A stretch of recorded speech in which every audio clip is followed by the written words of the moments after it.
અમદાવાદ ખાતે કેશવનગર રામજીભાઈની ચાલીની અંદર ક્ષત્રિય ઠાકોર સમાજના નમસ્કાર મિત્રો, તો તમે વિડીયોની અંદર જોયું કે અમદાવાદ કેશવનગર રામજીભાઈની ચાલીની અંદર ઠાકોર સમાજના 150 જેટલા મકાન તોડી નાખવામાં આવ્યા છે ને ખાસ કરીને ઠાકોર સમાજ પણ ઘણા સપોર્ટ માટે આવે છે અને અત્યારે તમે જોજો કે વિક્રમ ઠાકોર અને રોહિત ઠાકોર પણ સપોર્ટ માટે આવ્યા છે અને શું કહેવા માગે છે તમે વિડીયોને પૂરો અંત સુધી જોજો અને જો તમે અમારી ચેનલમાં નવા હોય તો અમારી ચેનલને સબસ્ક્રાઈબ કરી દેજો।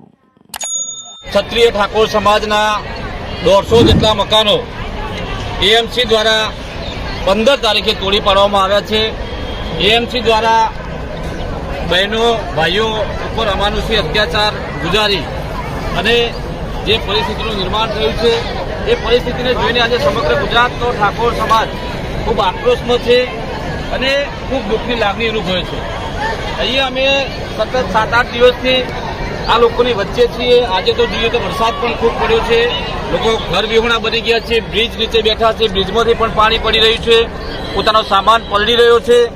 ત્યારે અમારા સમાજના જે ફિલ્મ સ્ટાર કહી શકાય એવા વિક્રમભાઈ ઠાકોર અને રોહિતભાઈ ઠાકોર સમાજની લાગણીને માન આપીને એ આજે અહીંયા આવ્યા છે। સ્પોટ ઉપર મુલાકાત લીધી, લોકો સાથે સંવાદ કર્યો, જે પણ નાની મોટી મદદ કરવાની હતી એ મદદ પણ એમને કરી છે અને હજી પણ મદદ કરવા માટે એ લોકો બંધાયેલા છે એવું એમના દ્વારા જણાવવામાં આવ્યું છે।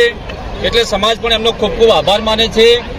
બીજી વાત, આ સમાજને ન્યાય અપાવવા માટે થઈ અને આવનારી 5 તારીખે અમદાવાદની અંદર ઠાકોર સમાજના 150 જેટલા મકાનો જે પાડી દેવામાં આવ્યા છે એમને ન્યાય અપાવવા માટે થઈ અને ઠાકોર મહાપંચાયતનું આયોજન ધરણા સાથે કલેક્ટર કચેરીની સામે અમદાવાદ ખાતે સુભાષ બ્રિજ રાખવામાં આવેલ છે, જેની અંદર સમાજના તમામ પક્ષના સામાજિક આગેવાનો, રાજકીય આગેવાનો, ગુજરાતના તમામ સિંગરો હોય, ફિલ્મ સ્ટાર હોય, કોઈ ભુવાજી હોય, કોઈ સંતો મહંતો હોય, આ તમામ લોકો સાથે મળી ભાઈઓ બહેનો વડીલો આગેવાનો 5 તારીખે ખૂબ મોટી સંખ્યાની અંદર સવારે 11 વાગે લાખોની સંખ્યાની અંદર અમદાવાદની અંદર આ ઠાકોર સમાજની મારી બહેનો ઘર વિહોણી બની છે, એમને ન્યાય અપાવવા માટે ખૂબ મોટી સંખ્યાની અંદર વધારે એવી વિનંતી અમે કરીએ છીએ।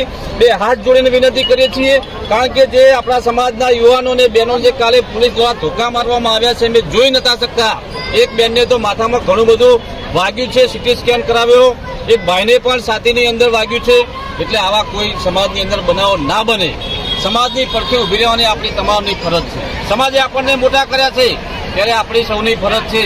તો 5 તારીખે અમે વિનંતી કરીએ છીએ કે મોટી સંખ્યાની અંદર સવારે 11 વાગે કલેક્ટર કચેરી સુભાષ બ્રિજ ખાતે સમગ્ર ગુજરાતનો ઠાકોર સમાજ ઉમટી પડે અને આપણી બહેનોને જે તકલીફ પડી છે એ તકલીફની અંદર ન્યાય મળે એવી સૌને વિનંતી કરું છું। 2 હાથ જોડીને જય માતાજી, જય ઠાકોર સમાજ, જય ઠાકોર।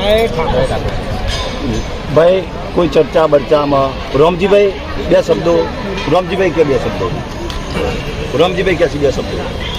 જય માતાજી, જય માતાજી, જય ઠાકોર સમાજ। જય ઠાકોર સમાજ।